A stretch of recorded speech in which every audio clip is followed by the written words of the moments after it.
আসসালামু আলাইকুম। ডক্টর মোহাম্মদ জাকিউল হাসান সজীব বলছি। আজকে কথা বলবো সাদাস্রাব বা ভ্যাজাইনাল ডিসচার্জ নিয়ে।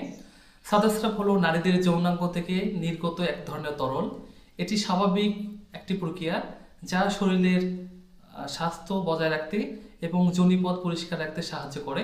তবে কখনো কখনো সাদাস্রাব অস্বাভাবিকও হতে পারে। স্বাভাবিক সাদাস্রাবের বৈশিষ্ট্য হচ্ছে সাদা বা সাদা রঙের হবে, গন্ধহীন বা সামান্য গন্ধযুক্ত হবে, মাসিক চক্রের সময় অনুযায়ী পরিবর্তনশীল, তবে ডিম্বাণু উৎপাদনের সময় বেশি হতে পারে। অস্বাভাবিক সাদাস্রাবের লক্ষণ হচ্ছে দুর্গন্ধযুক্ত হবে, হলুদ বা সবুজ বা ধূসর রঙের হবে, চুলকানি বা যোনিতে জ্বালাপোড়া, পেটের নিচে ব্যথা হতে পারে। সম্ভাব্য কারণ হচ্ছে ইনফেকশন, যেমন ব্যাকটেরিয়াল ভ্যাজাইনোসিস বা ক্যান্ডিডিয়াসিস। তাছাড়া কিছু যৌনবাহিত রোগ যেমন ট্রাইকোমোনিয়াসিস, হরমোনের ভারসাম্যহীনতা এবং অপরিচ্ছন্নতার ইত্যাদির কারণ হতে পারে। করণীয় হচ্ছে পরিষ্কার পরিচ্ছন্নতা বজায় রাখতে হবে, অন্তঃবাস নিয়মিত পরিবর্তন করতে হবে, খুব সংকুচিত কাপড় এড়িয়ে চলতে হবে, অস্বাভাবিক হলে ডাক্তারের পরামর্শ নেওয়া অত্যন্ত জরুরি।